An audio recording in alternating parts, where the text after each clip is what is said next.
બતાવ્યા છે આવા મુકેશભાઈ પંચાસરા. સૌને જય વિશ્વકર્મા. મંચસ્થ મહાનુભાવો અને સન્માનીય જ્ઞાતિજનો, એકવાર પ્રોટોકોલ પ્રમાણે નામ બોલાઈ ગયા છે તો માફ કરશો, બધાના નામ બોલવામાં સમય આપણે નહીં બગાડીએ.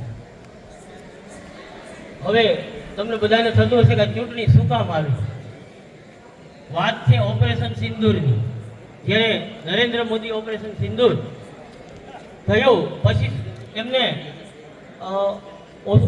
વિરોધ પક્ષના જે બધા નેતાઓ કે જેના મોદી વિશે ખૂબ બેફામ બોલતા હતા, એમાં ઓવેસી, શશી થરૂર, આવા બધા નામ ખબર જ હશે, એ બધાને ભેગા કર્યા એમ અને એમને સરકારના ખર્ચે પ્લેનમાં એ બધી વ્યવસ્થા કરી અને બધા દેશ વિદેશમાં મોકલાય.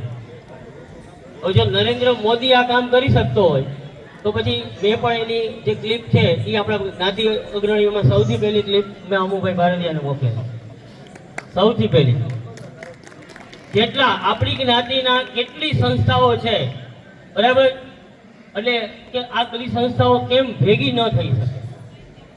પછી બીજો મેસેજ મેં આપણા મંદિર જે છે એમના જે બધા ટ્રસ્ટીઓ છે, પ્રમુખ, એ બધાને મોકલ્યા આખો કે આ બધી કેમ ભેગું ન થઈ શકે બીજી સંસ્થા.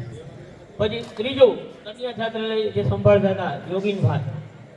પછી આપણી 50 વર્ષ જૂની જે અકીલા પ્રેસ પાસે જે હોસ્ટેલ હતી, બોયઝ હોસ્ટેલ, અને એ વર્ષો પહેલા જે એમાં ભણી ગયા હતા એમને હવે એમ થયું કે ના, મારા સંસ્થાને ખૂબ આગળ લાવી છે. એમના સ્થાપક પણ આપણી પાસે હાજર છે, વાળંદિયા સાહેબ, બીજા અત્યારે જે ગજર સાહેબ છે, આ બધાને મેસેજ કરેલા. સોરી સાહેબ, તમારો નંબર મારી પાસે નહોતો, એટલે આપના જે સંભાળતા હતા એમને આ મેસેજ કરે.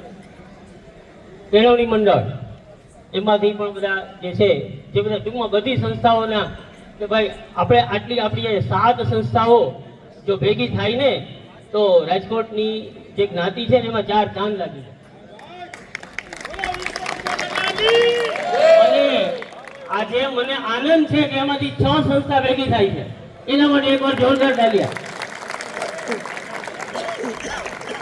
કોણ કહે છે કે બકરીના લીંડાની જેમ આપણી જ્ઞાતિ,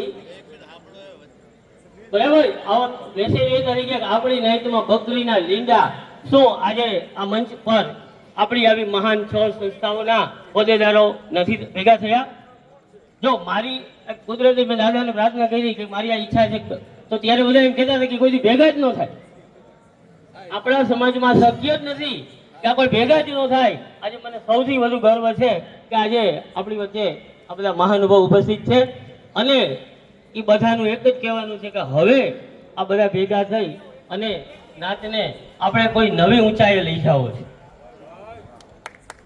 હવે તો તમને પ્રશ્ન એ હશે કે ચૂંટણી ખાલી મંદિરમાં જ કેમ આવે, બીજી બધી સંસ્થામાં કેમ નથી આવતી? આવો પ્રશ્ન થાય ને, બરાબર?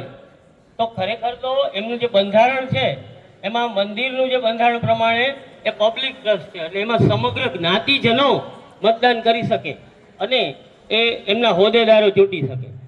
જ્યારે બાકીની જે બધી સંસ્થાઓ છે એમના બંધારણ પ્રમાણે માત્ર જે લોકો મેમ્બર હોય, સભ્યો હોય, એ જ એમાં ભાગ લઈ શકે અને એમનું પસંદગી કરી શકે. હવે દાખલા તરીકે 50 વર્ષ જૂની કોઈ સૌથી પહેલી આપણી સંસ્થા હોય તો ત્યારે સુતારના ઘર ઓછા હતા, એટલે ત્યારે આ વાત મનમાં ન જ આવી હોય અને ત્યારે બંધારણ એ પ્રમાણે હોય.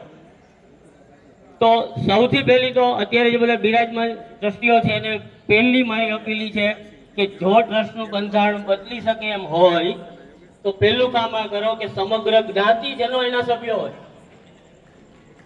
એ જ સમય એવું ન થઈ શક્યું હોય કારણ કે આપણે એની સંખ્યા નથી, બરાબર? તો શું થશે? જો બધા ટ્રસ્ટમાં બધા જ્ઞાતિજનો એના સભ્યો હોય, બરાબર? અત્યારે આપ જોઈ શકો છો શા માટે મંદિરમાં ચૂંટણી થાય છે, બીજે ચૂંટણી નથી થાય. જો જ્ઞાતિનો વિકાસ તો જ થશે કે એ બધા ટ્રસ્ટમાં, બરાબર, કે એની અંદર આખી જ્ઞાતિ ઇન્વોલ્વ હોય, સમાજના બધા સભ્યો અંદર ઇન્વોલ્વ હોય, તો જ આ વસ્તુ શક્ય બનશે. આજે મને એ વાતનો આનંદ છે કે આજે, અને બીજી વાત તો એ કરીશ કે આપણી પાસે જે બધા નેતાઓ આપણી જે ધુરા સંભાળવા જઈ રહ્યા છે એમને પણ બધા ઓળખો છો, એટલે આજે મને વાત કરી પરિચય લીધો બધા જાણે છે, બધા બરાબર પરિચયમાં આપણે સમય ન બગાડીએ, પણ એમનું વિઝન છે કે એ લોકો સમાજને કઈ ઊંચાઈએ લઈ જવા માંગે છે. બરાબર. હજી બીજી એક મારી વાત કે બધી સંસ્થાઓ છે એમાં ટ્રસ્ટી મંડળ હોય, કારોબારી મંડળ હોય, બરાબર, ઉદ્યોગ